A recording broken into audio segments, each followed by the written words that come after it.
Good afternoon everyone. In today's class of discrete mathematics, I will discuss minterms and maxterms.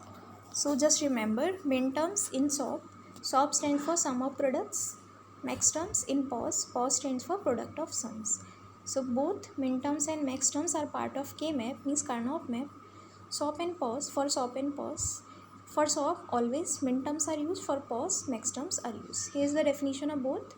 Minterms are defined as the product terms. Okay, minterms are always product terms which contain all the variables either in normal form or complemented form. They are in SOP only. Just remember, they are in SOP only, means sum of products. They are represented by small m. Just remember, minterms are represented by small m in SOP, in K-map as FABC is equal to sigma m 0, 1, 5, 6. So here sigma stand for SOP and small m minterm. Just remember, always minterms are in SOP and these are represented by small m with sigma. Okay, next maxterm. Here is the definition for maxterm.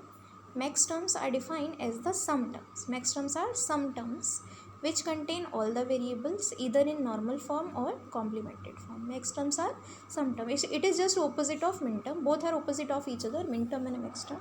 So minterms are product terms. Similarly, maxterms are sum terms which contain all the variable either in normal form or complemented form. They are in POS only. Always remember, maxterms are in POS only. They are represented by capital M in POS as FABC is equal to pi m. For representing POS, we use pi with capital M for maxterm. So here is a note: sigma is equal to SOP with small m, pi is equal to POS for maxterm with capital M. So here is the method to remember. SOP stands for S. SOP starts from S. Sigma also starts from S. So याद रखिए, S से S means sigma for SOP. P से P means pi for POS. P से P याद रख लीजिए, S से S. So you will never forget. आपको हमेशा याद रहेगा. S से S, P से P. SOP, sigma, POS, pi. Okay, just remember.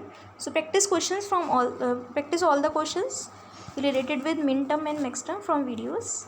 POS simplification using K-map. Next we will do POS simplification using K-map. So there are three methods for POS simplification using K-map as: first by K-map of SOP, second by K-map of POS. So in next video I will discuss POS simplification using K-map by two methods, using POS K-map, also second method by SOP K-map, POS using SOP K-map. Okay, till then I have discussed minterm and maxterms.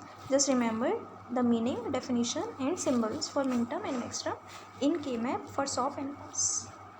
Okay, thank you for listening. Next I will discuss in other videos. Thanks to all.